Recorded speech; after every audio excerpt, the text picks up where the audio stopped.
일종의 어떤 그 강호순의 시그너처일 수도 있고요. 범행 도구 없이 얼마든지 내가 피해자를 제압할 수 있고 내가 만족감을 느끼는 것을 높여가면서 어떤 범행을 저지를 수 있다라고 하는 이런 오만함이 지속이 된 거죠. 누군가 내게 왜 살인을 하냐고 물었습니다. 타요. 같이 가게. 글쎄, 그냥 죽이고 싶었어요. 살인에 무슨 대단한 이유가 있겠습니까? 군포여대생 납치 살해 피의자 7명의 여성을 살해했다고 자백했습니다. 우리 엄마가 어떤 손에 죽었는지도 봐야 되잖아요. 사람이 아닌 정말 악마를 보는 듯한 그런 느낌이네요. 미안하진 않았어요. 거짓된 말과 미소에 속아 스스로 차에 올라탄 건 그 여자들 잘못이니까. 지난 2006년 겨울 경기 서남부 일대에서 집을 나섰던 여성들이 소리 소문 없이 하나둘 사라지기 시작합니다. 한 달 사이에만 5번 연속해서 실종이 됐죠. 실종된 여성들은 안타깝게도 모두 싸늘한 시신으로 돌아왔습니다. 단순 실종인 줄 알았던 이 사건이 연쇄 살인이었습니다. 이 사건의 범인이 정말 살인 충동을 느낄 때마다 사냥을 하듯이 피해자들을 물색하고요. 교묘하게 자신의 영역 안으로 피해자들을 유인을 해서 범행을 저지른 그런 범죄자입니다. 네. 이 사건은 연쇄 살인이기도 했지만 연쇄 강간범이기도 하죠. 최악. 아니 왜 이 강간과 살인은 이렇게 같이 붙어 다닐까요? 그러니까요. 정말 진짜 피가 거꾸로 이제 솟는 것 같아요, 정말. 사형수겠죠? 이 네. 강간과 살인까지 함께 저질렀다면 당연히. 네. 오늘 블랙 악마를 보았다에서 다룰 범죄자는 2006년부터 2009년까지 경기 서남부 지역에서 무관 여성을 연쇄적으로 유인, 납치, 강간, 그리고 잔혹하게 살해하고 유기한 희대의 연쇄 살인범 강호순입니다. 강호순의 잔혹함과 치밀함은 상상을 초월합니다. 강호순이 범행 은폐를 위해 시신에 손댄 것은 군포 여대생 A양뿐만이 아니었습니다. 그 직전에 살해한 6번째 희생자 김모 여인의 손톱 부위도 잔인하게 훼손했습니다. 강호순은 언론 보도를 보고 신체 조직의 극히 일부분만 있어도 추적이 가능하다는 사실을 알게 돼 완전 범죄를 노렸다고 털어놨습니다. 이 범행 은폐를 위해 사용한 수법에 경찰도 혀를 내둘렀습니다. 우리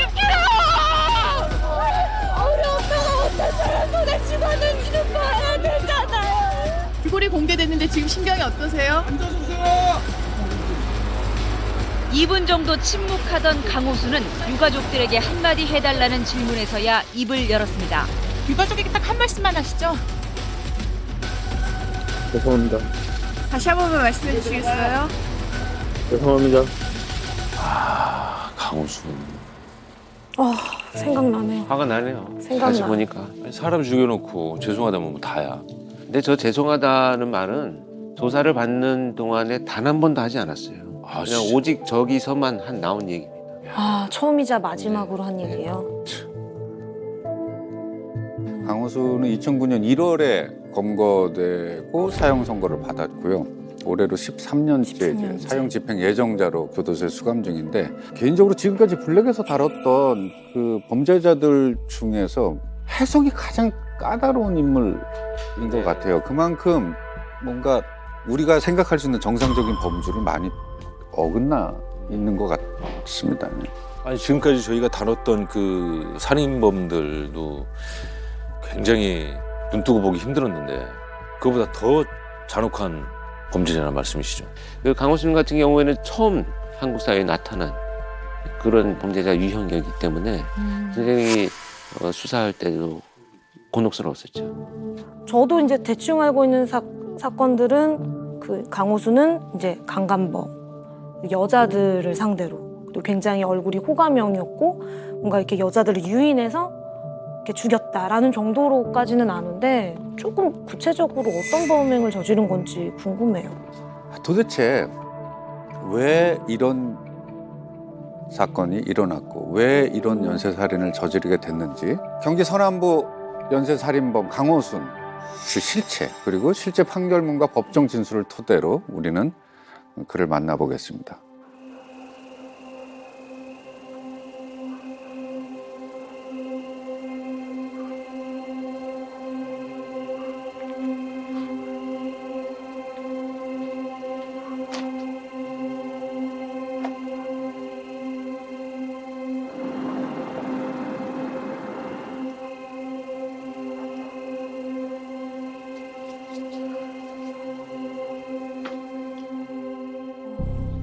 차가 끊긴 시간 같은데.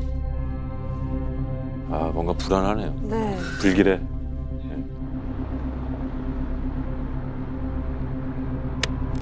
네, 얼마 뒤에 이 두 여인의 시신이 발견이 됐다고요? 네, 그렇습니다. 지금 이제 그 시신이 발견됐는데요. 한 사람은 계곡에서 50원. 아, 저 유명한 사진. 아, 소름. 아 저런 거를 실제로 차에 붙여놨었구만. 뭔가 동물을 좋아하는 사람처럼 보이면 사람들한테 좋은 사람인 것 같이 보일 수 있으니까 그런 것 같아요. 벗겨진 채로 이제 그 시신 죽음으로 발견됐고, 또 한 사람은 야산에서 어싸늘한 죽음으로 발견이 됐습니다. 그래서 이제 과연 이제 이것이 실종이 아니고 결국은 이제 어떤 그 변사 사건이 되는데.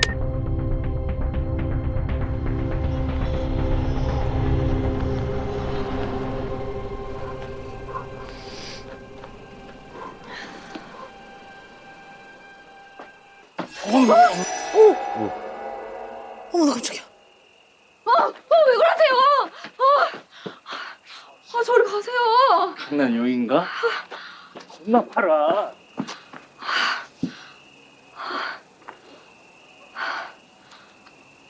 왜 저래?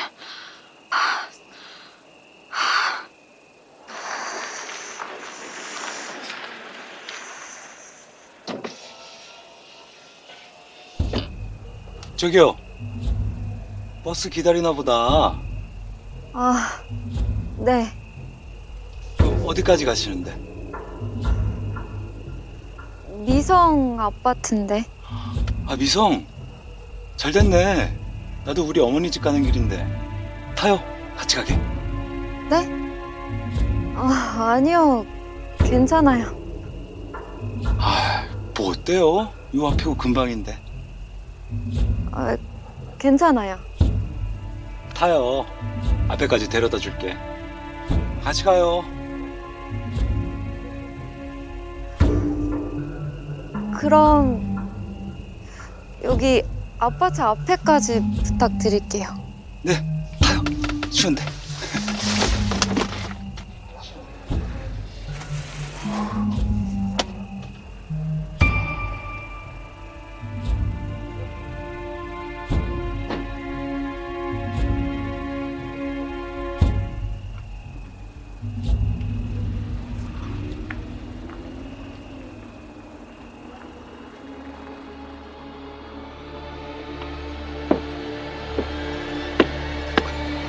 뭐야? 아,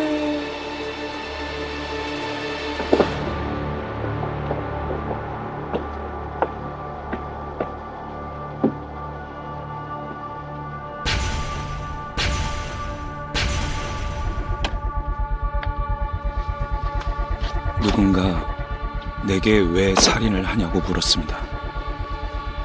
글쎄, 그냥 죽이고 싶었어요. 살인에 무슨 대단한 이유가 있겠습니까?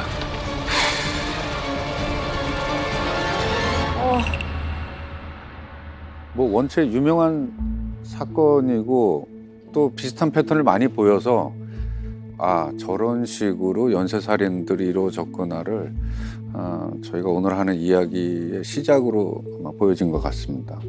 그럼 저런 식으로 한 10여 명 여성들을 차에 유인해서 납치해서 살인을 한 거예요? 버스 정류장에 서 있던 여성이 그냥 사라져버린 사건이에요. 그러니까 이건 살인 사건인지조차도 초기에 그 접근할 수 없는 아주 새로운 유형의 범죄. 근데 범행 방식에 일정한 패턴이 있는데 저런 패턴이었습니다. 혼자 밤거리에 있거나 아니면 버스 정류장에 있는 여성을 범행 대상으로 삼았습니다. 일명 뭐 피해자를 호의를 베풀어서 자기 차에 태우는 방식이다라고 해서 우리가 호의 동승의 수법이다라는 용어를 이제 저희들이 그 수사팀에서 공유하면서 수사를 했는데 네. 아니 근데 호의로 동승을 했다. 뭔가 위협적이지 않다 이 사람이. 그렇죠. 그래서 동승을 했다는 것인데 글쎄요. 제가 여성분이라면 아무리 그 차 운전자가 호의적이고 뭐 그렇다 하더라도 쉽게 타진 않았을 것 같아요. 저는 이 방송 오늘의 이 강호순 얘기에서는 많은 분들이 지금도 아까 우리 최기아 씨가 이야기했듯이 저걸 타는 사람들이 정말 왜 그랬을까에 대한 의구심을 풀어드려야 됩니다. 제가 그 현장에 투입되어 가지고 사건 수사할 때 가장 먼저 보았던 것이 실종 당시의 기온이었었어요. 영하 12도, 13도가 더 내려가는 날이 공통점이었고 전부 버스 정류장인데 후미진 곳에서 사람들의 이동이 많지 않은 곳. 이런 곳이죠. 그런 상황이 개입이 되고요. 제가 그 장소들마다 서 있어 봤어요.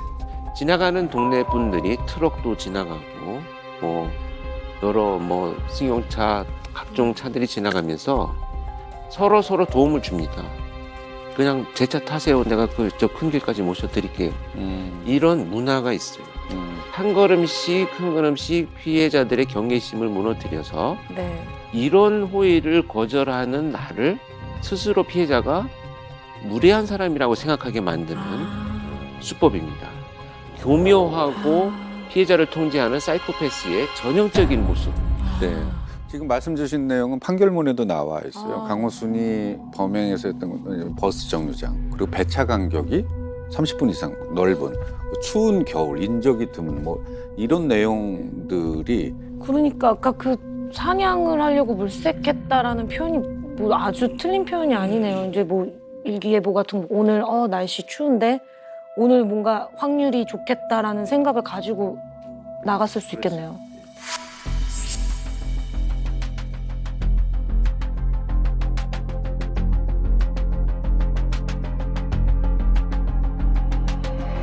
강호순은 뭐 인상도 뭐 그렇게 위협적이지 않고 또 말솜씨도 좋았다고 그래요.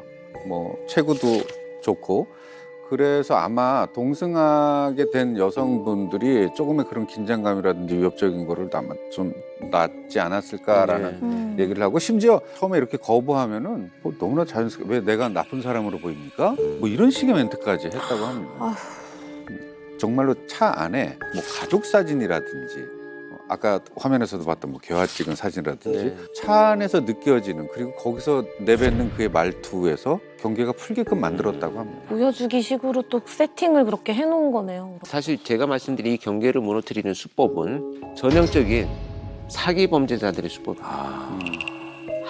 그 단계를 굉장히 사기 범죄자들은 오랫동안 큰 금액을 편취하기 위해서 공을 들이지만 이 연쇄살인 보면 짧은 시간에 그것을 모두 적용시킬 수 있는 특성을 나타내고 있는 거죠. 맞네요. 무조건 자기 차의 동승까지를 만들어내려면은 거짓말과 사기가 필요한 거네요.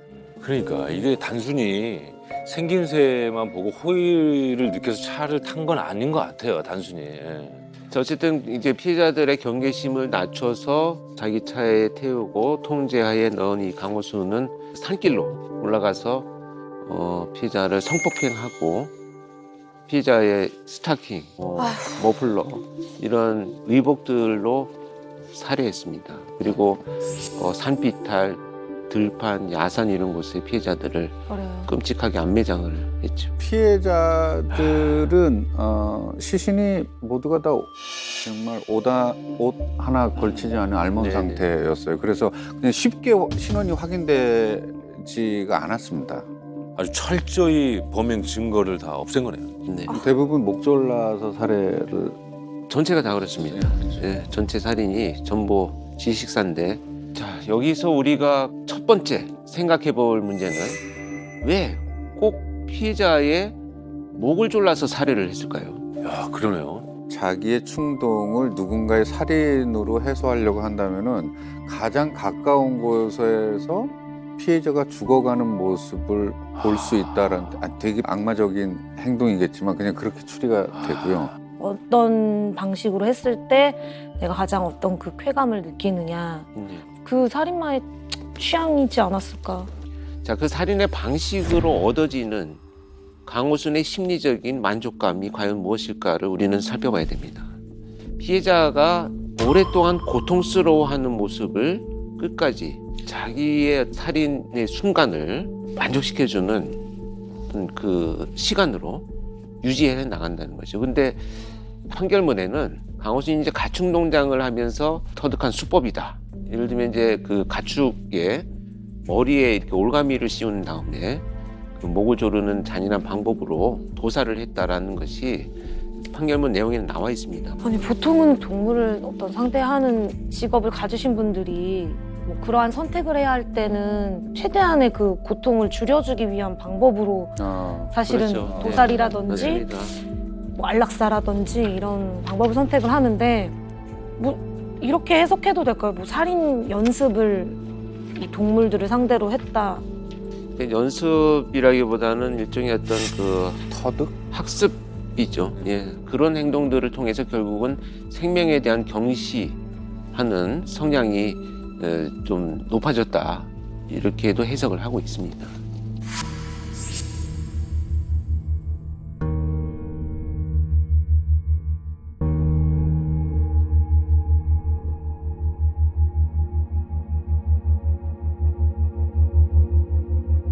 처음 시작할 때부터 지금까지도 저희의 물음은 아니 왜? 그러니까요. 도대체 왜? 범행 수법서부터 마지막 결론까지 왜? 라고.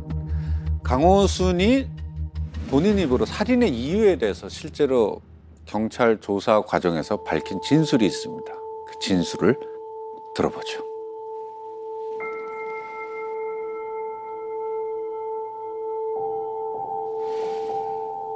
대체 그렇게 많은 여자들을 왜 죽인 겁니까? 혹시 돈을 노린 겁니까? 그런 거 아닙니다.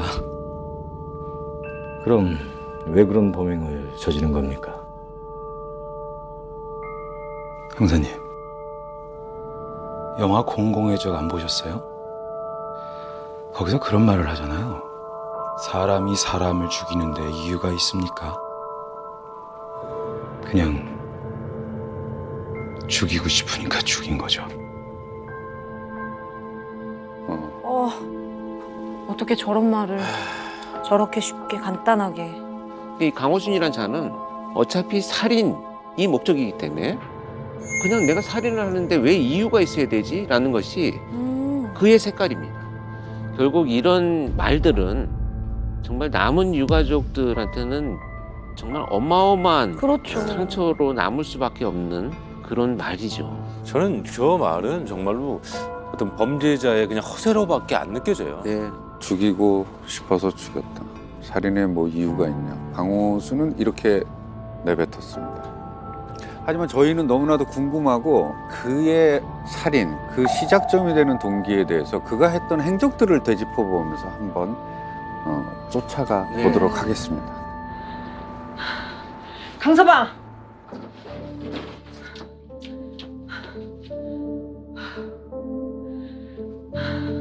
강서방! 일어나봐. 없어요.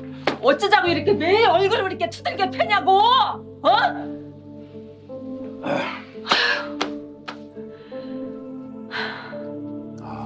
아내를 매번 때렸나 보구나. 진짜 나쁜 놈이네, 저거. 예, 아주 상습적으로 폭력을 행사한 그 기록들이 많이 나와 있습니다. 폭력성이 내재되어 있었던 사람이네요. 멀쩡한 사람은 아니었구나. 강서방! 한두 번도 아니고 이렇게 살려면 각서를 쓰든지 이혼을 하든지, 어? 각서?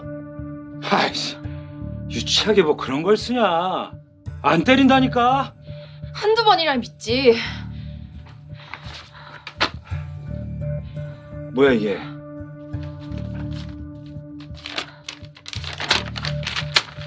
차용증. 언니가 당신 각서 쓰지 않으면 빌린 돈부터 당장 갚으래. 뭐? 아유 이게 상서방 이렇게 살 거면 또 당장 갈라서든지 애들 데려가. 자네 애들. 아유. 극각 써 쓰면 될 거 아니야. 불편하죠. 그게 트러블로 이어졌고 분리할 때마다 친정 식구들과 빌린 돈을 앞세워 날 압박하곤 했었죠. 내 인내심을 시험해보는 것 같았습니다.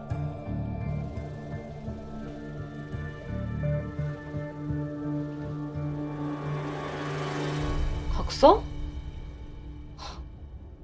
그 여자 진짜 웃긴다. 어떡하러 같이 살아? 오빠 헤어져. 내가 같이 살아줄게. 야, 너 어리고 몸매 좋은 거 빼면 뭐가 있냐? 돈 많아? 애는 잘 봐?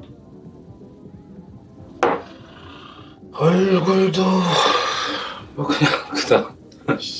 이 오빠가? 오빠 그러면서 왜 사흘에 한 번씩 꼭 내 침대 기어들어와?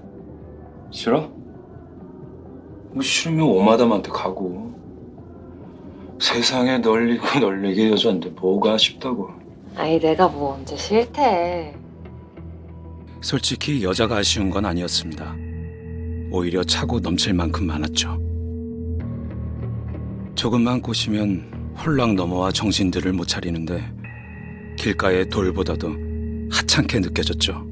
지금 아내가 있는데 좀 또 다른 여자를 지금 좀 만나고 보니까 여자 관계가 굉장히 복잡했던. 곤란한 실제 강원수는 여성 편력이 대단했다고 해요. 그래서 수시로 여자를 바꿔가면서 만났다고. 왔어? 맨날 돈 없다더니 웬일로 술을 더 산대? 야, 너 허스키는 잘 있어? 아까 사진 속에 그 허스키인가 봐요.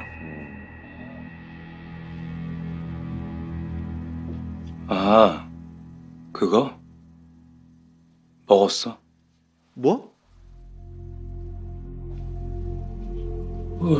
사료값도 많이 나오고 번거롭길래. 근데 말이야, 문득 그런 생각이 들더라. 사람이나 개새끼나 목 조르면 죽는 게 똑같은 것 같아. 배를 갈라놓으면 사람 새끼나 개새끼나 고기 덩어리인 건 매한 가지겠구나. 정상이 아니네 정말. 고기 덩어리라니. 지금 개와 사람을 동일시하는 거 아니에요? 생명 자체를 진짜 경시 여기는 거죠. 왜 이렇게 살벌한 소리를 해? 지루해. 짜증나. 그래도 난 평범한 일 할 성격이 안 되나 봐. 이런 애들 등치는 건 쉬운단 말이야. 그치? 응. 뭐라는 거야? 오빠 술이나 마셔.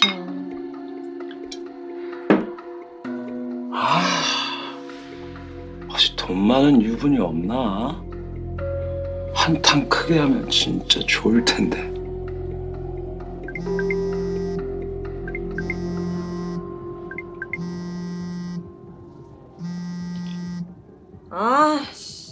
진짜 끈질기네. 당장 먹고 죽을 애도 없는데 무슨 재해보험을 또 들래. 죽고 나면 내가 받지도 못해도. 보험?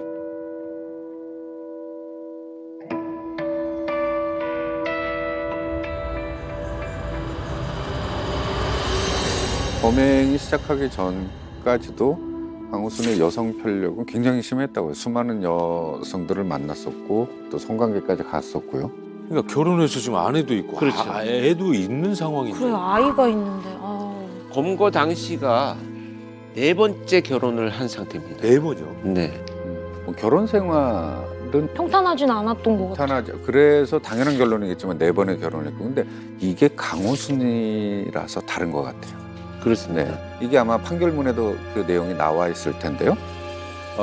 피고인은 위와 같이 경기 가평군 DP에서 하사관 생활을 하던 중 외출을 나갔다가 같은 동네에 살던 첫 번째 부인 DQ를 만나 그녀가 임신한 것을 기회로 1993년 4월 8일 DQ와 혼인신고를 하고 DR생, 장남, DS생, 차남, M을 낳고 살았는데 그동안 피고인의 경제적 무능으로 일정한 거처도 없이 피고인의 형 집이나 충청도에 있는 빈집 등을 전전하며 어렵게 살아 실제 낭비할 재산이 별로 없음에도 아내가 냉장고에 음식물을 오랫동안 넣어두어 상하게 하거나 가정 형편에 맞지 않게 가전제품, 아동 교육 상품 등을 할부로 구입한 것을 낭비한다는 이유로 여러 번의 아내를 폭행하여 결국 별거에 이르러 1998년 8월 10일 이혼 신고를 하였고 이게 첫 번째 부인 네네. 이야기. 네, 첫 번째 부인 얘기. 그래서 이 집 저 집 전전긍긍하면서 폭행을 시작을 하죠. 시작을 해서 일삼다가 결국 혼인신고 한 5년 만에 네. 첫 번째 이혼을 합니다. 사실 두 번째 아내를 그 이후에 만나는데 네. 이 과정은 저는 좀 약간 충격적이었어요. 왜요? 첫 번째 이혼이 채 이루어지지도 않았는데 그 두 번째 아내분을 만났어요. 그 두 번째 아내와 두 번째 만나는 날 역시 차를 타고 드라이브를 가서 강간을 했다고 합니다. 강간을 하고 교제를 예. 하고 결혼을 했다고요? 그렇죠. 그리고 7개월 만에 이혼을 해요. 왜? 7개월 만에 이혼을 한 이유가 아이를 돌보지 않고 집을 돌보지 않고 교회에 너무 열심히 나간다는 이유였다고 합니다.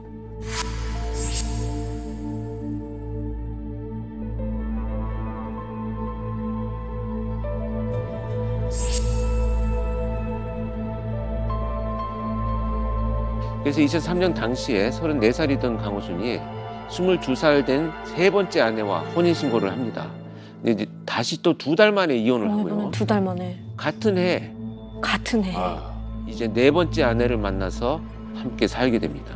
아 진짜 복잡하다 진짜. 복잡하기도 하고 텀이 없어요. 없고 이렇게 결혼과 이혼을 이렇게 반복하고 그 결혼 생활 중에도 총각 행세를 하면서 다른 여자들을 만났다고 합니다. 상대 여성이 결혼 생활을 유지해 나가고 자녀를 키우기 위한 어떤 삶의 목표가 아니고 자신의 어떤 욕망, 그러니까 성적인 것이든 심리적인 문제든 뭔가를 채우기 위한 그런 이제 수단, 도구 이렇게 보여집니다. 피고인은 다수의 여자를 만나 성관계를 가지면서도 다른 여성들과의 맞선을 계속 보다가 2008년 1월에는 결혼을 전제로 맞선을 본 여성을 강간하여 고소당하기도 하는 등 피고인의 주위 사람들로부터 여자를 꼬시며 사는 사람이라는 평가를 받을 정도였는 바 피고인은 평소 여성은 누구든지 마음만 먹으면 쉽게 접근하여 성행위를 할 수 있는 대상으로서 피고인의 욕정을 충족시키는 수단으로밖에 생각하지 않았고 주변 사람들에게 자신의 화려한 여성 폭력을 자랑하는 등 여성에 대한 지나친 자신감을 보여왔다. 아니 근데 어떻게 맞선 본 여자를 강간을 하지? 맞선 본 여자. 영화에도 안 나올 얘기 아니에요, 이건 정말? 진짜. 그러니까 이 강호순의 여성관을 전형적으로 드러내는 부분이죠. 심지어 뭐 좀 분노할 정도의 얘기는 뭐냐면 10분을 넘지 않겠다. 누구라도. 꼬시는데. 내가 유혹하는데. 그 정도의 시간이면 충분하다라는 아주 오만한. 진짜 오만방자하네요 정말. 그러니까 그런 것을 지금 살인을 저지르고 와서 조사를 받는 과정에서 자신의 어떤 이 캐릭터로 표현을 한다는 것 자체가 이미 거기에 젖어 있다는 얘기입니다. 그를 더 알아보기 위해서는 그의 네 번째 결혼 생활, 네 번째 아내의 얘기를 좀 더 살펴볼 필요가 있습니다. 아, 그래요?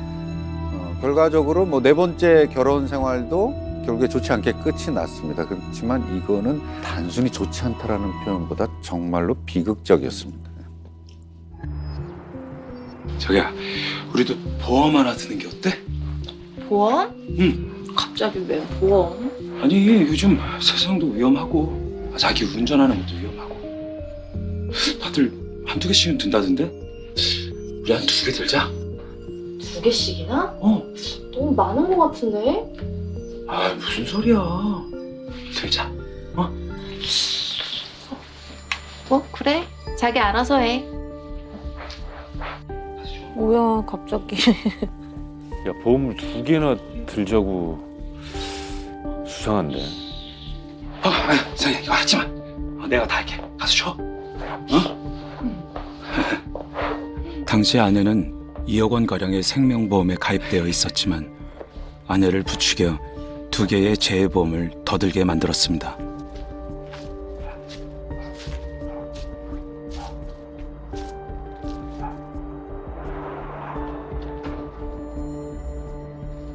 장모님!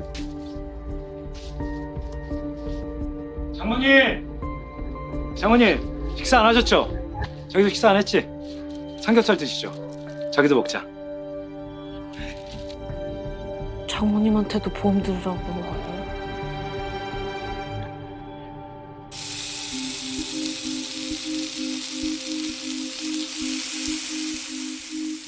자기야, 내가 하나 싸줄게. 자, 이거 먹고 기분 풀어. 왜 그래? 에이. 맛있지? 자, 소주 한잔 하세요. 많이 드세요. 저기 먹자. 풀어, 이제.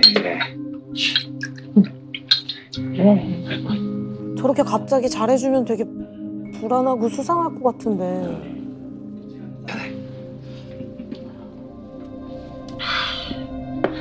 이제야 제대로 남편 노릇 해주는 거야? 나 진짜로 좀 감동하려고 하는데 어쩌지? 아무것도 모르고 마냥 기뻐하는 아내의 모습을 보니 기분이 묘했습니다. 약간의 스릴마저 느껴졌고요. 완벽한 계획을 위해 좋은 남편을 연기하는 건 식은 죽 먹기였습니다.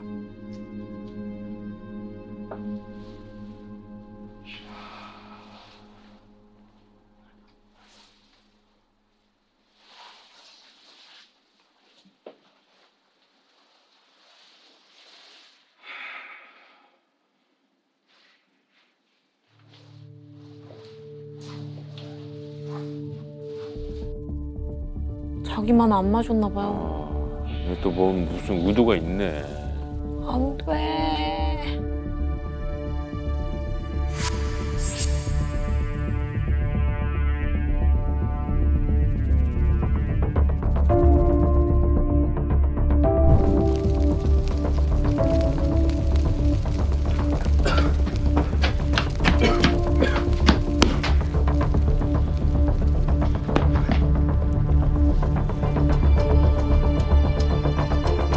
불을 낸 거예요, 그러면?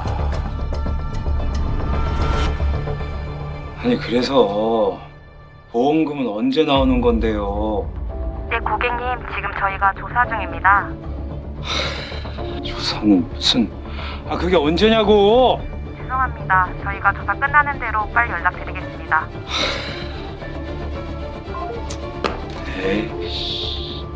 갑작스런 화재에 의심을 품은 처남이 재조사를 요구해 보상금 지급은 무한정 연기됐고 경찰과 보험 조사관들까지 진상조사에 나선다며 날 압박해왔습니다. 부담과 스트레스는 커졌고 불면의 날들이 이어졌죠. 오빠, 여기 와봐요. 서비스 아닌데 여기 괜찮아요. 와요. 여기 괜찮아요. 와보라니까.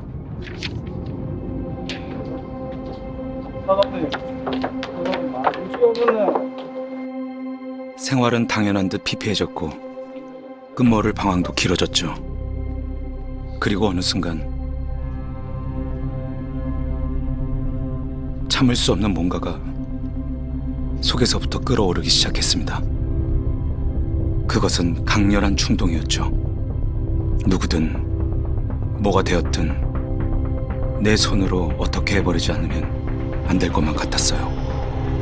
정리를 좀 해보면 어머나. 2005년 10월이었습니다. 강호순의 네 번째 아내와 장모, 그 장모 집에 놀러 간 날에 석연치 않은 화재가 났고 아내와 장모분이 사망을 했습니다. 방화범의 정체는 강호순, 이유는 사망보험금 때문이다. 이렇게 정리가 됐죠. 보험금.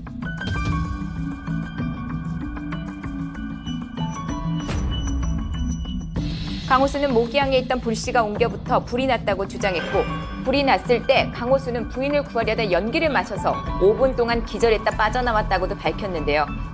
불이 났던 시기가 10월 말, 최저 기온이 3.7도로 날씨는 꽤 쌀쌀한 편이었습니다. 이런 날 굳이 모기향을 피울 이유가 없었는데 경찰은 강호순의 진술을 그대로 믿고 더 이상 추궁하지 않았습니다. 강호순이 화재 발생 뒤 방범창을 통해 몰래 집에 들어간 뒤 자신에게 불리한 증거를 없앴을 가능성에 무게를 두고 있습니다. 정확히 나온 게 없었어요. 모기향이 언급이 됐던 게 누구보다 봐야 되는 부분부터 그 부분을 이렇게 발굴하다 보니까 모기향이 나오더라고요. 그날 저녁에 부인과 이렇게 싸우시지 않았나요 혹시요? 안 싸웠습니다. 그럼 불이 왜 났다고 생각하는 거죠? 모르겠습니다. 이 순간 가장 걱정되고 미안한 사람이 누구예요?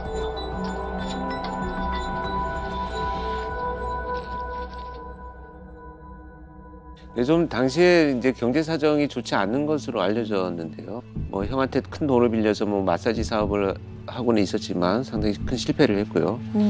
또 개값 폭락해가지고 기르던 개들을 그냥 굶겨 죽게 놔두었다, 방치했다 이런 진술들이 일부 나오고도 있습니다. 네.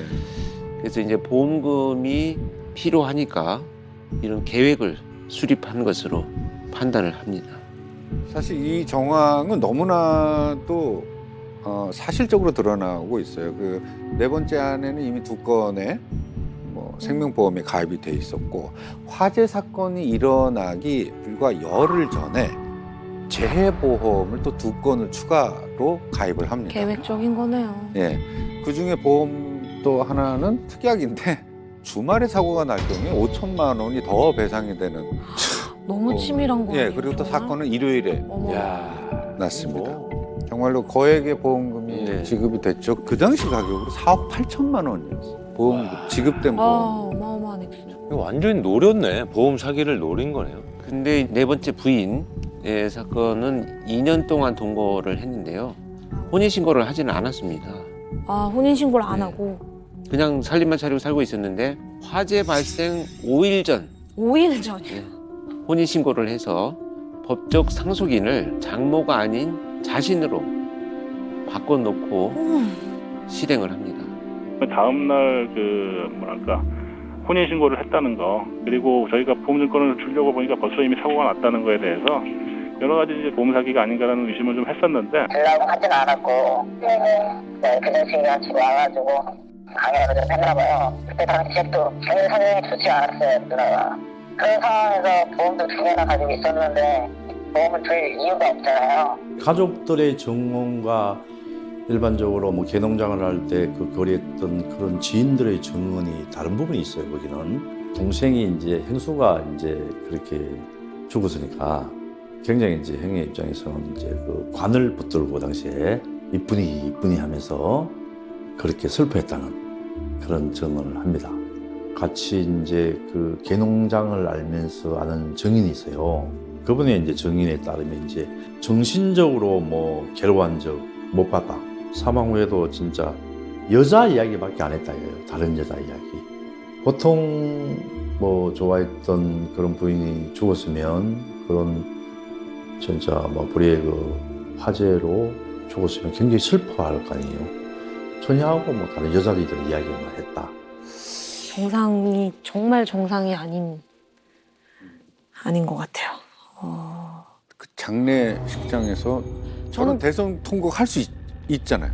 있죠, 실제로는. 네, 자기가 어떤 그걸 꾸몄든지 간에 그 순간에는 그런 모습을 갖다가 보일 수도 있죠. 그러니까 이게 쇼한 거죠, 뭐. 보여주기 위한 쇼맨십이었을까요? 좀 뭐 어떻게 해석을 해야 돼요? 그렇죠. 뭐 전형적으로 보여주기 위한 쇼에 불과하고요. 누구하고도 정서적인 교감을 하는 이런 사람은 아닙니다. 그렇기 때문에 그 죽음에 대해서 정말 슬퍼한다는 것은 저는 동의할 수가 없어요. 그래서 연기에 불과하다고 생각을 하죠. 그럼 좀 이쯤에서 좀 궁금한 게 이렇게 살해 혐의가 지금 입증이 됐잖아요. 밝혀졌잖아요. 아까 그 4억 얼마인가의 그 보험금은 다시 회수가 된 건가요? 남아있지도 않아요. 당연히 회수가 돼야 되는 게 맞죠. 그렇죠. 근데 당시 방화 사건이 일어났을 때만 해도 이제 보험 사기가 심각하게 받아들여지지 않던 그런 또 사회적인 어떤 그 흐름이 있어서 원인도 제대로 밝혀지지 않고 경찰 수사가 2년 넘게 진행되다 보니까 무혐의로 결국 종결이 되고 나서 보험금 4억 8천만 원은 강호순이 수령을 해 갔습니다. 그리고 결국 이제 융비나 그 연쇄 범죄를 저지르는 도구를 구입하는데 쓰여지기도 했습니다. 범행 도구를 구입하는 데 썼다고요? 그 돈을? 아내를 죽여서 번 돈으로 또 새로운 살인을 하기 위해서 도구를 사고. 강호순의 가장 큰 범행 도구는 자동차. 그렇죠. 자동차였겠죠. 결과적으로는 너무 끔찍한 거는 이 사건을 시작으로 연쇄살인이 시작됐다라는 겁니다. 2006년 9월 7일 당시 화물차 운전을 하던 강호순이 강원도 정선이었죠. 그곳을 지나다가 군청으로 출근 중인 군청 직원인 여성을 발견하고 군청까지 데려다 주겠다라고 유인을 해서 납치를 강간 후에 목을 졸라 살해했습니다. 그날이 시작이었습니다. 그 여자를 선택한 이유요? 글쎄, 마침 그 시각 딱 그곳에 그 여자가 나타난 게 이유라면 이유겠죠. 저기요.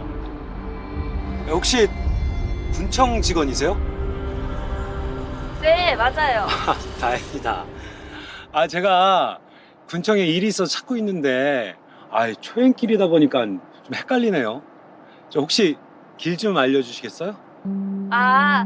이 길 따라 쭉 가시다 보면 다리 하나 건너면 사거리에 주유소 하나 나오거든요. 그 주유소에서 좌회전해서 5분 정도 더 가시면 돼요. 괜찮으시면 차 타고 가시면서 한 번만 더 알려주시죠. 그렇긴 한데 괜찮아. 제가 좀 길치라서. 바보 같다. 타시죠.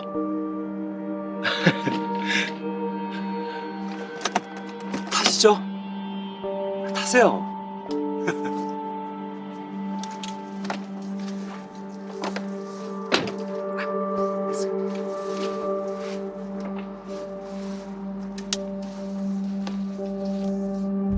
미안하진 않았어요. 거짓된 말과 미소에 속아 스스로 차에 올라탄 건 그 여자들 잘못이니까. 저렇게 얘기하면 근데 그러니까요. 또 배나지기도 하고 아침이고. 아침이에요? 저게 실제 상황에서는 그 아침에 저분이 출근을 하던 길이었습니다. 그런데 이제 집에서 나와서 이제 큰 도로를 가다 보면 이제 그 관공서가 하나 있어가지고 CCTV에 당연히 지나가는 것이 찍혀야 되는데 그 관공서 CCTV 사이에서 실종이 돼버립니다. 그래서 더 수사가 어렵겠구나. 근데 진짜 대범하네요. 어떻게 출근하는 공무원을 대상으로 생각을 했지? 근데 지금 뭔가 도움을 요청하듯이 얘기를 했기 때문에 또 본인은 공무원이고. 저희가 그리고 굉장히 좀 한적한 곳이었고요. 외지에서 온 사람들이 길을 알려주기가 참 곤란한 이런 또 상황적인 요소를 갖고 있습니다.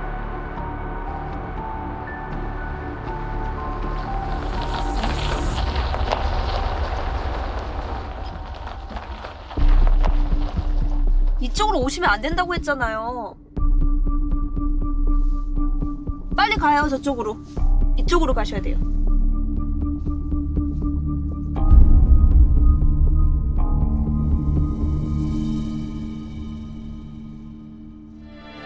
왜 이러세요? 이러지 마세요. 이러지 마세요. 하지 마세요. 하지 마세요.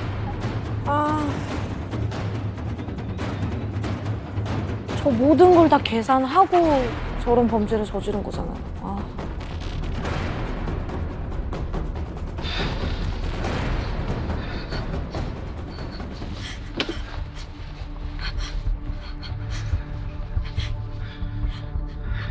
살려주세요.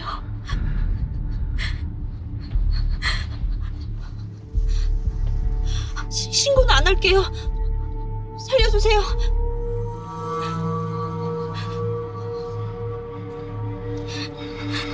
집에만 보내주세요. 네.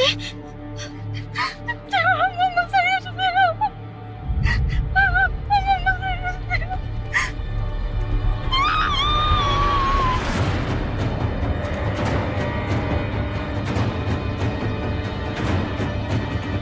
처음엔 그저 주체할 수 없던 욕구만 채우면 된다고 생각했는데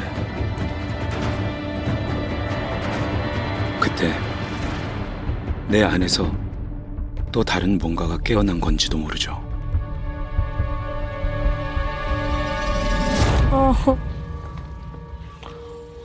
진짜 너무 화난다. 아니 정말 스타킹으로 목을 졸랐잖아요. 네. 저는 그러니까 왜 하필이면 스타킹이었을까가 이제 의문이 되는데.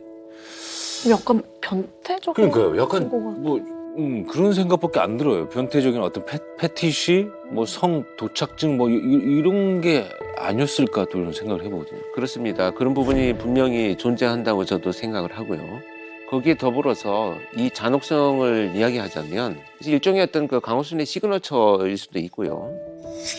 범행 도구 없이 얼마든지 내가 피해자를 제압할 수 있고 내가 만족감을 느끼는 것을 높여가면서 어떤 범행을 저지를 수 있다라고 하는 이런 오만함이 지속이 된 거죠. 스타킹이라는 게 신축성이 있습니다. 이게 근데 이 신축성이 있다 보니까 이게 근데 되게 그게 쉽게 졸라지지 쉬운 방법이 아닐 것 같아요. 쉽게 졸라지지가 않았을 것 네. 같은데.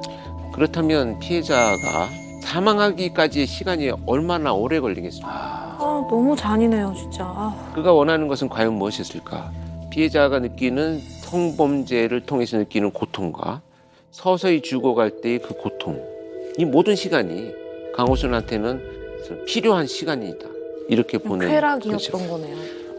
바로 그렇습니다. 그래서 강호순을 전형적인 한국 사회에서 나타난 쾌락형 성범죄 연쇄살인으로 분류를 하고 있습니다. 진짜 열받는 말인 것 같아요. 쾌락형 범죄자. 자기의 쾌락을 위해서 다른 사람 생명을. 그럼 강호수는 성폭행을 하기 위해서 살인을 저지른 쪽이 가까운 건가요? 그러니까 성폭행과 살인이 붙어 있는 범죄자죠. 강간이 이루어지고 나서 다 살인까지 갔습니다. 근데 강간 미수에 그친 사람 역시도 마지막은 다 살인이었어요. 그의 최종 목표는 살인이었고 그 살인으로 가는 과정 안에서 또 다른 자기 어떤 욕망을 채워간 건 그렇죠. 아닐까 뭐 이렇게 네. 보이는 거죠. 첫 범행 후에 제어할 수 없는 충동을 느낀 강호수는 점점 더 괴물로 변해갑니다.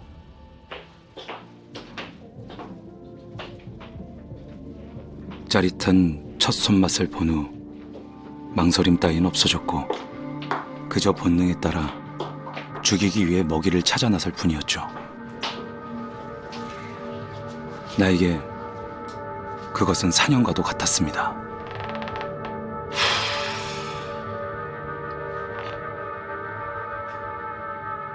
지금 어딜 간 거예요? 노래방인가 봐요. 그 살인의 어떤 대상의 여성들을 또 찾아다니네요 지금. 우리 바람이나 쐬러 갈까? 오빠 좀 취한 것 같은데. 아 괜찮아. 쭉 마셔. 바람을 어디를 가려고. 자, 잘 마시네. 우리 바람이나 쐬러 가자.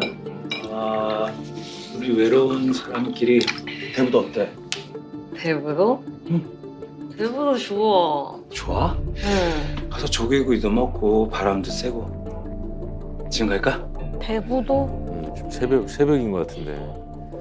이거 실제로 강호수는 노래방에서 1시간 이상을 흔히 얘기하는 꼬셨답니다. 설득을 대화만 1시간 이상을 같이 나가기 위해서. 근데 그 꼬셨다, 유혹했다라는 표현 자체가 이 여자의 뭐 마음을 얻거나 뭐 이렇게 만나보려는 게 아니라 살인을 하려고 한 시간을 그랬다는 게 너무 소름 돋아요, 정말. 정말 끔찍하지만 강호수는 저 순간을 얼마나 즐겼겠어요. 하나하나 이렇게 넘어올 때마다 동의할 때마다 정말 끔찍하네요 정말 진짜. 진짜로? 친가? 나 그럼 일 끝내? 네. 진짜? 아싸! 나 오늘 진짜 너무 기분 좋으니까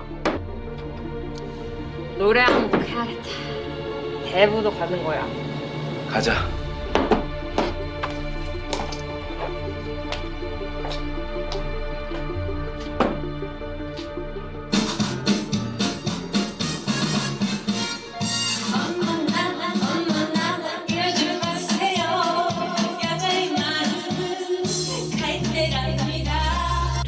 저렇게 지켜보는 거죠, 지금?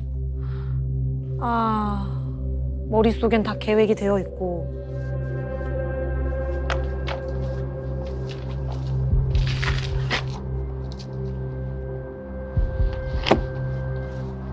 여기. 오빠 신사네. 큐? 아, 저 차. 저 때만 도망갔어도.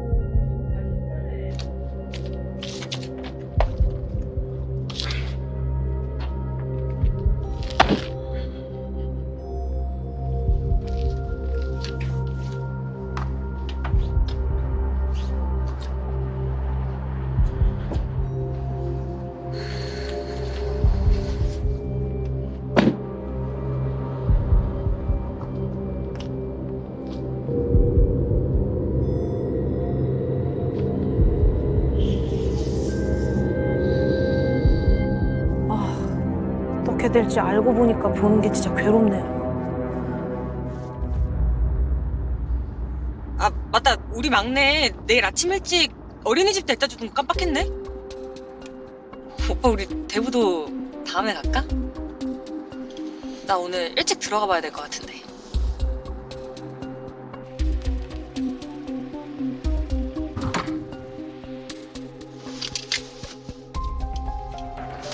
왜 이래? 그래도 이렇게 헤어지는 건 섭하지. 대부도까지 가지 말고 여기서 한번 어때? 여기서? 뭐 어때? 이 새벽에 누가 본다고. 이제 우리는 우리 둘밖에 없어.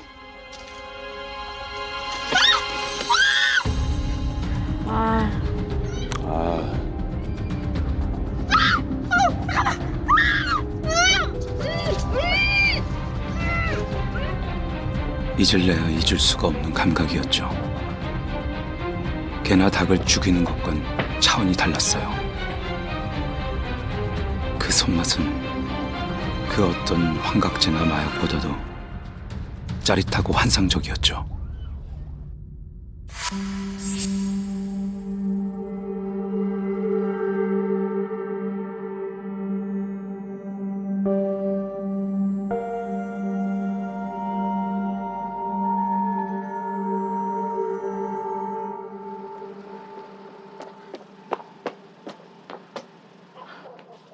계속된 나의 사냥 충동은 멈출 수 없었고 그 시간은 점점 간격이 줄어들었습니다.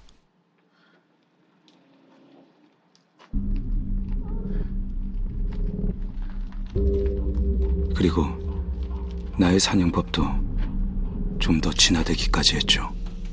아이고, 우리 누님 버스 놓쳤나 보다. 아, 그러게요. 빨리 뛴다고 뛰었는데. 아니, 우리 누님 오늘 운 좋으시다. 나도 거기까지 가는데 타시죠. 아이, 이 초면에 이렇게 신세를 져도 되나? 아유, 신세는 무슨 같은 동네 사람끼리 뭐 정 그러시면 가시다가 캔커피나 하나 사주시든가. 아이, 그럼 저야 고맙죠. 나처럼 남자다운 외모에 친절한 말투와 미소로 작정하고 꼬시면 100이면 100, 안 넘어올 여자는 없었죠. 그게 지들의 마지막 저승길이 될 줄도 모르고 말입니다. 자, 이거 여러분들 여기에서요. 정말 잘못하면 우리가 피해자들이 어리석거나 피해자들도 무슨 어떤 판단력이 없다 이렇게 생각할 수 있는데요. 지금 함축된 내용이지 맞아. 굉장히 교묘합니다. 저게 반복될수록 의도된 그쵸. 범행입니다. 저 행위는. 뭔가 수법도 더 치밀해졌을 것 같아요. 계속 반복되면서. 저거에 몇십 배, 몇백 배 이상 시도를 했을 거예요. 그렇죠. 실패도 했을 거고. 네. 거기에 몰두해 있으니까.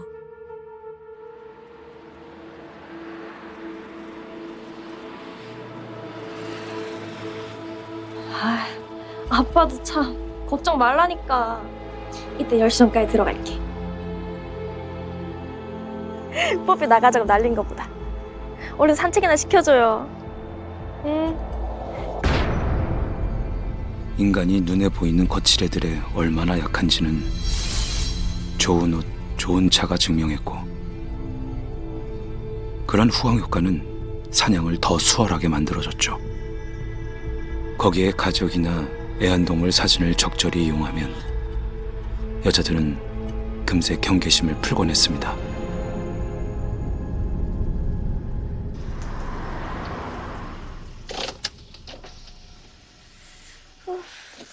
학생, 아이고 추운데 버스 기다리나 보다. 아주 끊임없이 계속 반복하는 거죠. 어디까지 가요? 저 시내 나가는 길인데. 시내? 마침 잘 됐네. 나도 그쪽으로 가는 길인데. 타요. 가는 길에 내려줄게. 네? 그게... 아니에요. 곧 있으면 버스 올 텐데, 여보. 혹시 4003번 버스예요? 네. 아 이걸 어쩌나. 교통방송에서 사고 났다던데. 진짜요? 괜찮으니까 어서 타요. 저렇게 반복하면서 자기 나름의 노하우도 생겼을 거고 진짜 치밀하게 했을 거예요. 나도 어차피 가는 길이고.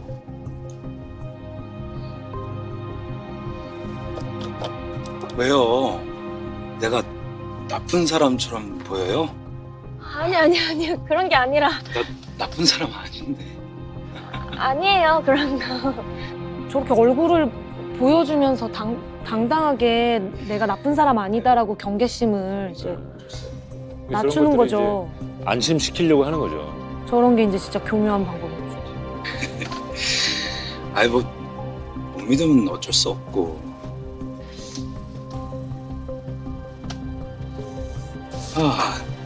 이걸 어쩌나. 와이프도 추운데 기다리겠네. 진짜 안 가요? 그래도 안 될 땐 나쁜 사람 아니. 호의를 보여준 상대를 거절하는 게 얼마나 불쾌한 일인지 알려 결국은 미안해서라도 스스로 차에 오르게 만들었죠.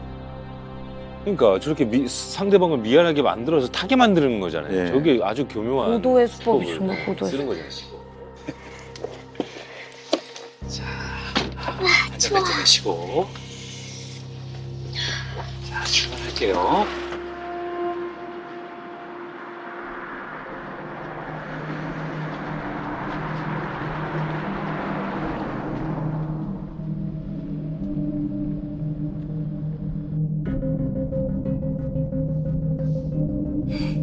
정말 감사합니다. 실은 요즘 이 근처에서 안 좋은 일이 많이 일어나서 아빠가 엄청 걱정하셨거든요. 빨리 들어오라고 했는데.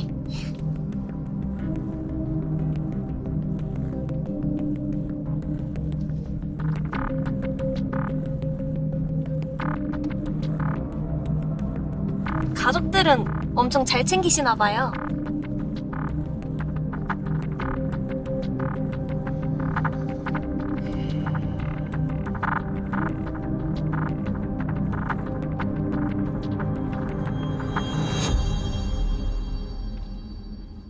강아지도 무척 좋아하시나 봐요.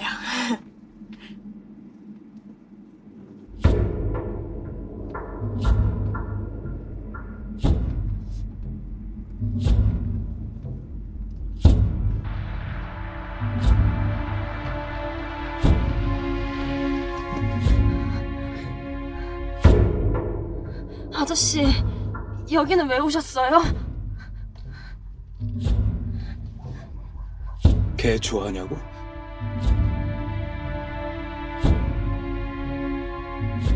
먹었어. 네?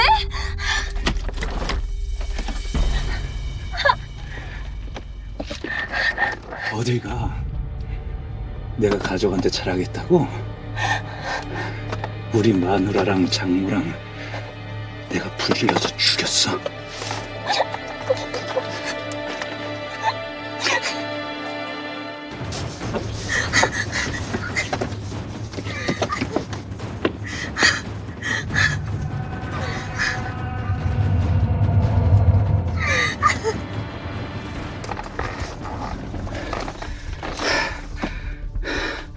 좋았어?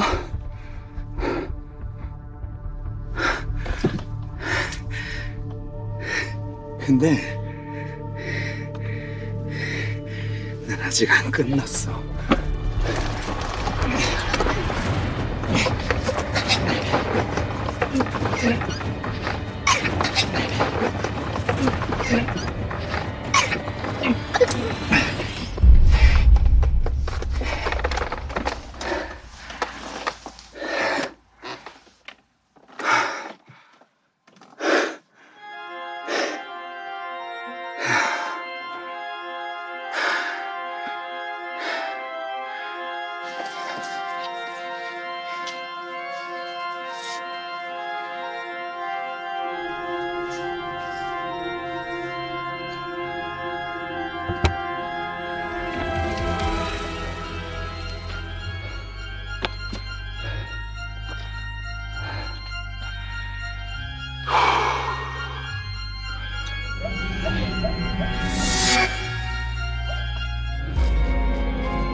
그러게 연애나 한번 하자니까.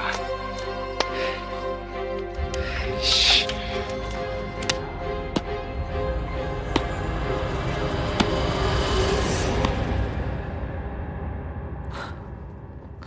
아우, 너무 속상하네요.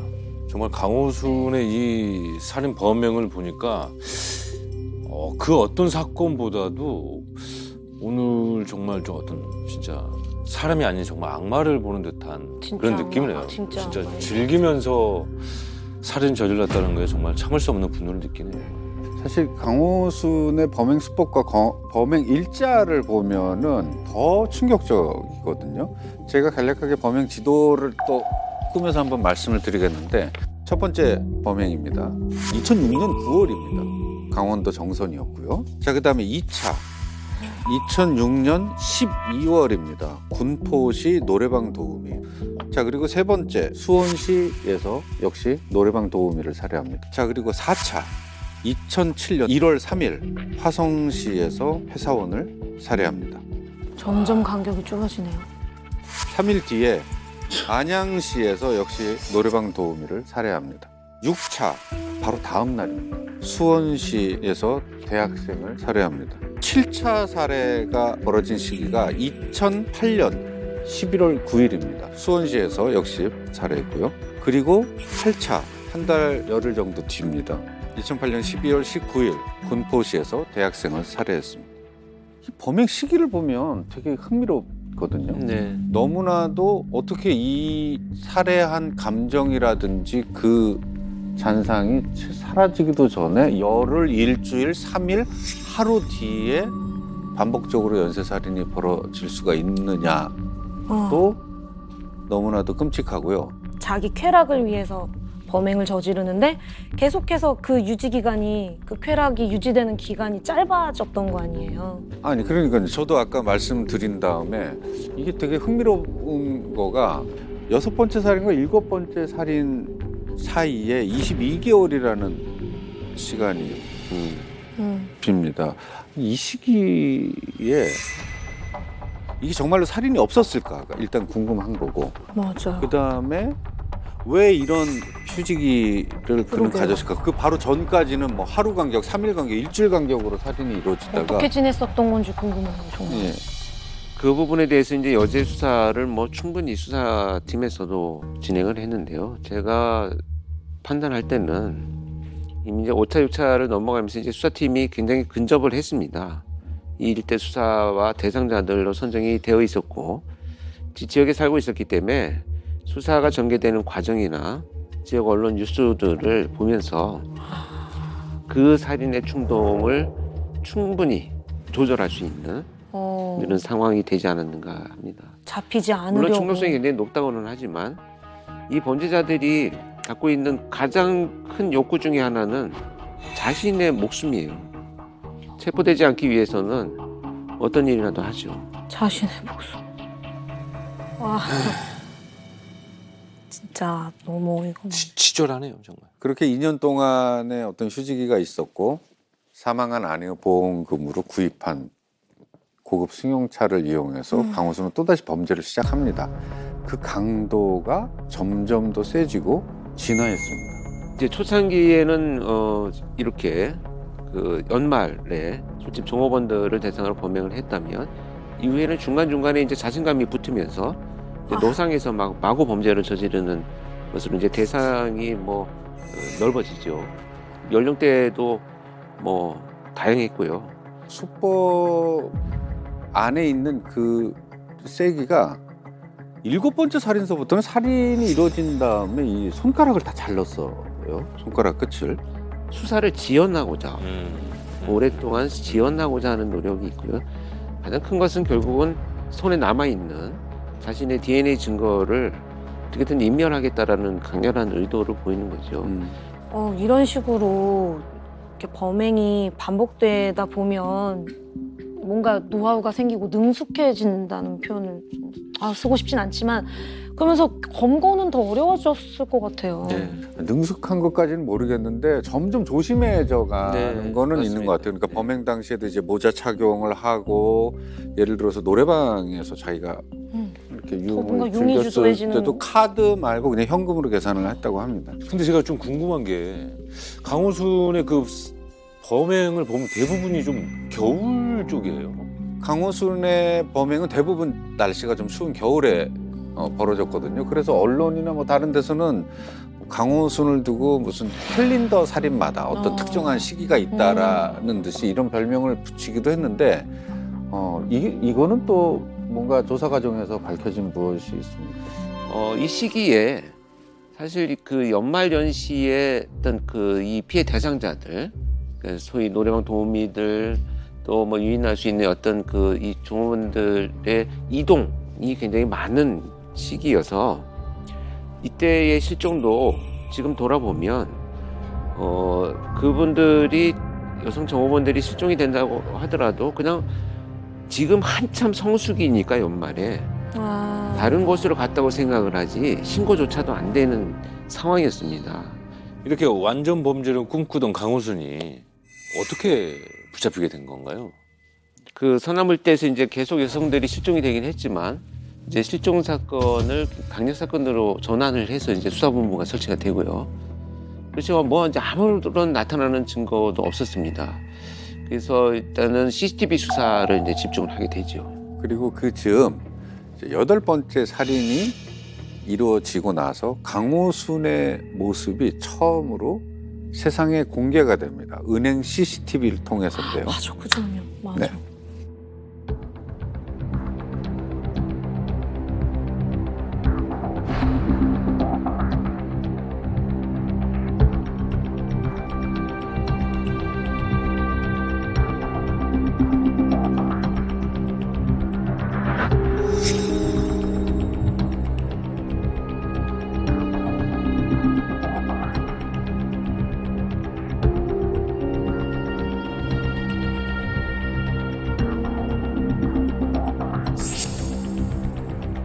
또 손에 뭘 끼고 있나요?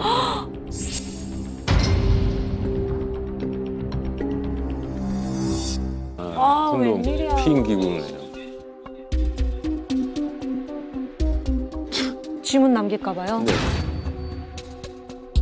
아, 뭐 고무장갑을 끼든지 딴 걸 끼지. 너무 싫다.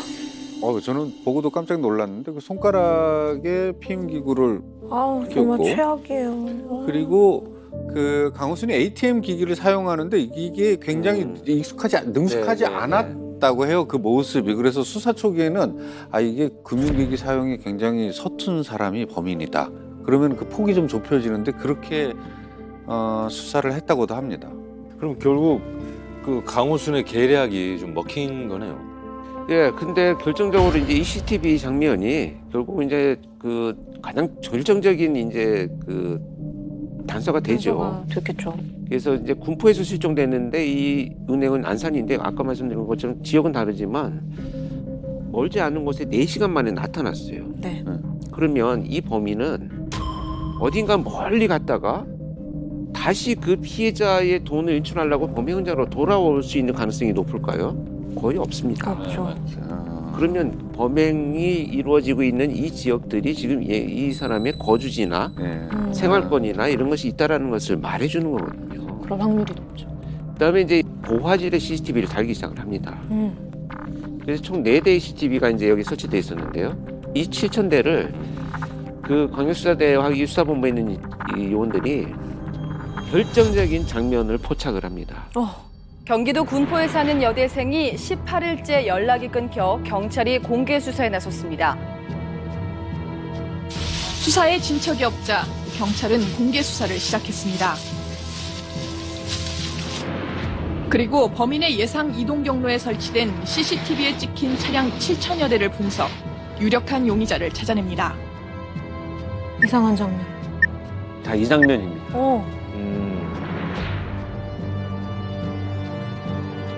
뭘 누르고 있어? 저 장면은요. 운전석에 있는 남자가 왼손으로 핸들을 잡고 있고요. 오른손으로 조수석 아래쪽을 누르고 있습니다. 그런데 저기에 보면 희미하게 뭔가 있어요. 사람인지는 확인하기가 어렵죠. 뭔가 이제 CCTV에 찍히지 않도록 움직이는 대상을 이렇게 제압하고 있는 장면으로 수사팀이 판단을 합니다. 정말 형사의 그 직감과 진짜 뇌의 눈이죠. 저 어떻게 저걸? 네. 그러니까요. 대단하시네. 진짜. 그래서 이제 차적 조회를 해봤겠죠. 그랬더니 소유자는 60대 여성으로 나타납니다. 네, 맞습니다. 그 60대 여성이 바로 강호순의 어머니였습니다. 강호순이 명의를 어머니 명의로 돌려놓습니다. 치밀하네요, 진짜. 그래서 경찰이 이제 1차 조사를 하죠. 불러서 사건 날 무엇을 했느냐라고 물어보니까 나는 군포에 있는 애인한테 가서 만나고 있었다. 범인이 증거를 인멸하지 않은 상황에서 증거를 확보하기 위한 피난 노력을 시작을 하는데 일단 돌려보냅니다. 여기서 고도의 심리전이 이제 일단 나오는 돌려보냅니다. 거죠. 며칠 후에 다시 조사를 해야 되니 내일쯤 거짓말 탐지기 조사를 한번 응하시겠습니까? 라는 제안을 하고 돌려보냈는데 그날 돌아간 강호수는 자기 차에 불을 질러버립니다. 증거인멸. 그것도 CCTV에 나타나지 않은 기존에 타고 다니던 무소까지 나란히 세워놓고 혹시 어디서 불을 찍혔을까 질러버립니다. 봐. 수사망이 좁혀오자 증거를 없애려 범행 차량을 태웠지만 경찰에겐 오히려 확신을 심어줬습니다.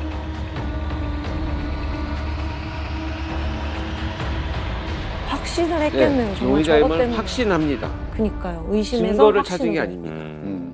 도둑이 재발절여서 한 행동, 그것 때문에 이제 경찰의 확신이 섰네요. 자, 그러면 이제 여기서 체포를 할 수 있을까요? 안 되죠. 자, 용의점이 있어서 출석하라고 했더니 불을 질렀습니다. 판사가 유죄를 증명할까요? 안 되죠. 절대 안 됩니다. 이제부터 수사는 시작됩니다. 이제부터. 아니 근데 강호순이 이렇게 술술 이렇게 자백하진 않았을 것 같은데. 마지막 범죄는 인정을 했대요. 마지막 범행은 인정을 하고 그 나머지 모든 범죄에 대해서는 다 부인을 하고 증거 가져와라. 이 얘기만 반복했다고 합니다. 증거 가져오라고? 자, 그리고 이때서부터 우리 권일영 교수님이 등장을 하십니다. 자, 이런 방식으로 조사를 해야 됩니다를 알기 위한 수사에 도움이 되는 정보를 얻기 위한 이제 단서. 면담을 하러 갔는데 통제가 시작이 되죠. 물을 떠와라. 뭐 나하고 이럴 시간에 증거를 찾는 게 더 빠를 것 같은데 이렇게 시간을 허비하는가. 그래서 제가 어머. 그 증거라는 말을 굉장히 중요한 의미가 있다라고 생각을 해서 있긴 있다는 거죠. 그 증거가 뭐 어떤 증거를 찾는 것이 필요할 것 같으냐 라는 질문을 했어요. DNA지. 이 말이 순식간에 나왔습니다.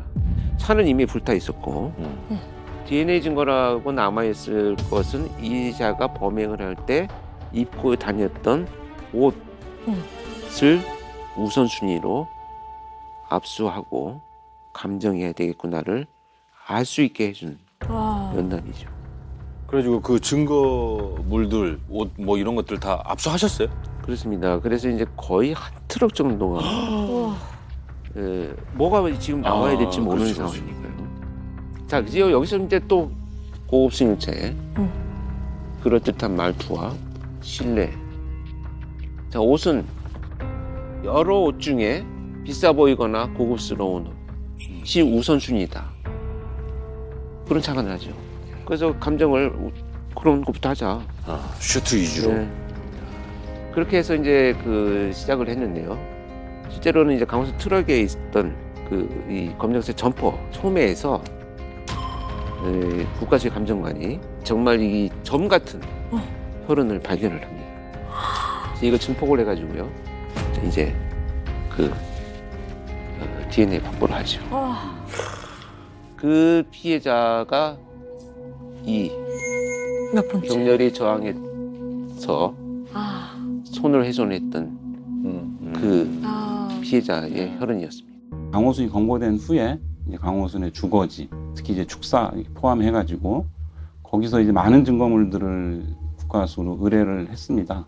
그 중에 이제 리베로 트럭에서 수거됐던 검정색 점퍼 소매 부분에서 이제 혈흔 반응이 나왔고, 처음에는 당연히 이제 그 혈흔이 마지막 강호순이 검거되게 된 그 피해자일 것이라고 이제 생각을 했지만, 이 결과를 이제 보니까 또 다른 여성분의 DNA가 이제 검출이 되었습니다.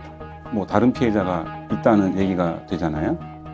일단 검출이 된 그 여성의 다른 여성의 DNA가 그 전에 실종됐던 또 다른 분의 DNA로 확인이 되면서 저도 이제 깜짝 놀랐고, 그걸 바로 수사본부 쪽에 이제 바로 알려드렸죠. 제 기억으로는 이게 저녁 무렵이었고 밤새 그 증거를 가지고 취조를 해서 나머지 다음날 새벽쯤에 전체 연쇄살인에 대한 자백을 받은 것으로 알고 있습니다. 자, 이제 경찰은 DNA가 나왔습니다. 다른 실종자의 DNA. 자, 여기에서 추궁할 수 있는 정말 좋은 방법이 있죠. 다른 사람의 DNA가 나왔다는 것. 그 다른 사람은 누구인지는 수사팀만 알고 있습니다. 이것이 제시됐을 때 강호수의 반응은 어땠을까요? 과연 자기가 저지른 수많은 범죄 피해자들의 누구께 나왔는지를 모르고 있습니다. 네, 증거라는 것이 이렇게 우위에 설 수 있는 엄청난 위력을 가진 것이죠. 다른 범행은 없다. 이 강호수는 뻔뻔하게 이 모르쇠로 일관했습니다. 하지만 결정적 증거 앞에 심리적 동요를 일으켰고 무릎을 꿇었습니다.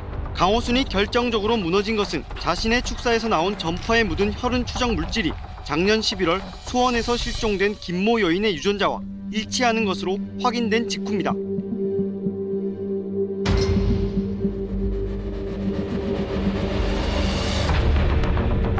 살해 피의자 강호순이 안매장지로 지목한 장소에는 어김없이 시신이 들어있었습니다.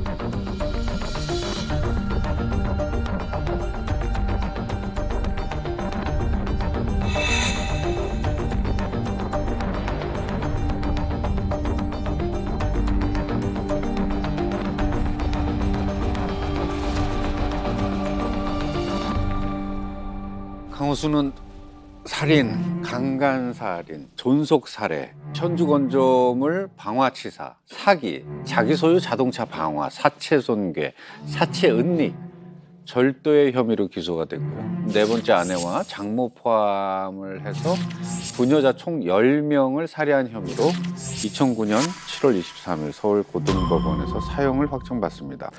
은행 ATM기에서 피해자의 돈을 빼다가 처음 CCTV에 포착된 게 2009년 1월이었거든요. 꽤 빨리 사형이 확정됐어요. 네. 그 끝까지 이제 전처와 그 장모는 살해하지 않았다라고 주장을 하면서 항소를 계속 해나갔는데요. 그때 참 에피소드긴 한데 그때 그 재판을 진행하던 판사가 그럼에도 불구하고 끝까지 부인을 하니까 직접 모두가 방화라고 한다. 누군가 불을 질렀다. 그런데 그 불 속에서 살아나온 사람이 너니까 네가 범인이라고 나는 생각한다라는 말을 할 정도로 말도 안 되는 부인을 하고 있었다는 거죠. 사형 선고는 됐지만 이제 집행은 되지 않을 것이고 지금 네. 교도소에 수감 중일 텐데 어떻게 지내고 있는 거죠? 정말 이 범죄자들은 우리가 생각하는 것보다는 훨씬 더 자유롭게 그쵸. 교도소 안에서의 삶을 영위해 나가고 있습니다. 너무 취미생활도 한다고 그러고요. 그림도 그리고 뭐 이런 일들을 한다는데 그림을 손재주가 있어서 뭐 주변 사람들한테 이렇게 뭐 좀 화제가 되기도 한다 이런 손재주. 얘기들이 들려나오고 있습니다. 뭘 만들기에. 네, 지난해 8월 어떤 언론사, 네네. 한 언론사에게 강호순이 편지를 보냈습니다. 강호순이요? 네네네. 그 옥중 편지를 보내서 사실 뭐 세간의 관심을 좀 끌기도 했는데요. 야, 편지를요? 네. 또 어떤 핑계를 대려고? 저는 2009년 연쇄살인을 저질러 사형이 확정되어 현재 서울구치소에 수감 중인 사형수 강호순입니다. 저는 사건에 억울하게 연루되어 조사 중에 있고 이틀 후면 징벌을 먹을 것 같습니다. 뭐 어떤 사건에 억울하게 연루가 됐다는 내용이죠, 지금. 무법천지인 구치소의 행위를 알리고자 제보를 하였어요. 그리고 여기 되게 무법천지. 흥미로운 네. 글귀가 있습니다. 제 옆방에 있는 조주빈도 조주빈 우리가 아는 그 조주빈이에요? 억지 누명을 씌워서 강제 징벌을 먹이는 걸 제가 목격하였습니다. 이 글을 요약하자면 지금 교도관들이 자신을 음해하고 있고 자신이 억울하게 누명을 써서 징벌을 받게 됐으니 구해달라는 물론 수감자들도 인권이 있기 때문에 어떤 불합리한 거가 있다면은 충분히 발언할 수 있고 그것에 대해서 당연히 뭐 맞아요. 교도청이라든지 얘기할 수 있지만. 기구에서는 뭐 들여다봐야 되는 부분이 있는데 이에 대해서 법무부도 즉각 뭐 조사를 했고 답변은 강호순이 구치소에서 조사를 받은 거 맞지만 누명 때문 전혀 아닙니다. 교도 간의 협박도 전혀 사실이 아니라고 아주 강경하게 입장을 밝혔다고 합니다. 본인들은 다른 사람의 인권을 짓밟고 인명을 해서 지금 그곳에 들어가 있는데 나의 인권은 너무 소중한 지금 그런 심리인 거잖아요. 거기에다가 더불어서 정말 황당하지 않습니까? 지금 이 상황이. 조주빈도 불쌍한 애다. 나도 불쌍하고. 10명을 죽인 살인자가 살인의 이유 없다라고 얘기를 했고 그 얘기를 듣는 순간 이건 살인을 저지른 사람이 하는 얘기가 아니라 그냥 악마의 얘기로밖에 들리지 않습니다. 그리고 또 궁금합니다. 강호순은 정말 휴지기에 또 다른 살인을 저지르지 않았을까? 10명의 피해자 외에 다른 여죄는 없을까? 그리고 또 강호순의 가축 농장에 있던 그 곡괭이에서 발견된 신원 미상의 여자 DNA 2개가 있었다고 합니다. 거기에는 정말 어떤 사연도 숨어 있는 게 아닐까? 세상에는 아직 미제로 남은 실종 사건들이 있습니다. 바라건대 또 다른 강호순이 이 세상에 존재하지 않길 바랍니다.